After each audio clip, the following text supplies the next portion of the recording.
রান্না করবো বন্ধুরা হচ্ছে চাল কুমড়োর পাতাগুলোকে ধুয়ে ভালো করে নুন জল দিয়ে ধুয়ে নিয়েছি। এখানে কিন্তু আমি মুসুরির ডালটা বেটে নিয়েছি। এটার মধ্যে একটু কাঁচা লঙ্কা পেঁয়াজ কুচাবো, চাল কুমড়ো পাতাগুলোকে মিক্সিতে একটু পেস্ট করে নেবো।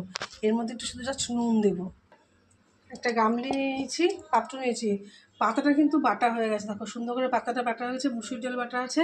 এখানে কিন্তু গামলিতে জল বসিয়ে দিয়েছি, আর এই গামলিটার মধ্যে সর্ষে তেলটা ভালো করে মাখিয়ে নিচ্ছি। আগে আমি পাতাটা নিয়ে নিয়েছি, মুসুর ডাল নিয়েছি, এর মধ্যে পেঁয়াজ কুচি করে দিয়ে দিলাম বেশি করে একটুখানি, আর দিয়ে দিয়েছি কালো জিরে। কালো জিরেটা সাদে জিরে তোমরা নাও, যে ইচ্ছেগুলো দিতে পারো, নাও দিতে পারো। কালো জিরে দিয়ে দিলাম।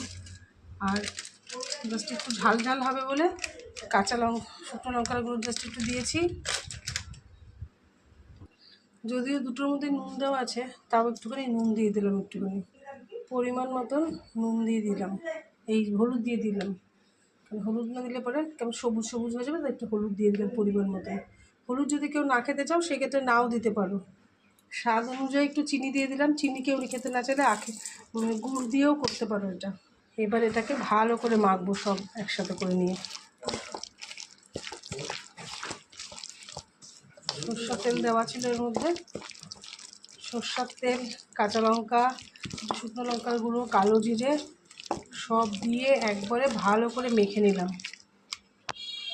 দেখো সুন্দরভাবে মাখিয়ে গুছিয়ে নিয়েছি। এরপরে হালকা জাস্ট একটু ওপর দিয়ে দিতে পারো, নাও দিতে, একটু সরষের তেল ছড়িয়ে দিলাম আমি। দিয়ে এবার এটাকে দেখো জলটা ফুটছে, এর উপরে এটাকে বসিয়ে দেবো আমি। এবার এটাকে ভালো করে টাইট মুখ দিয়ে চাপা দিতে হবে। তো থালাটা মনে হচ্ছে হালকা, আমি একটু টাইট মুখ দিয়ে থালা দেবো।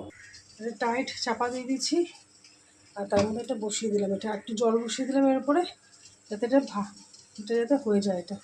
তো চলো এবার একটুখানি কয়েক সেকেন্ডের থাক, পরে আবার আসছি।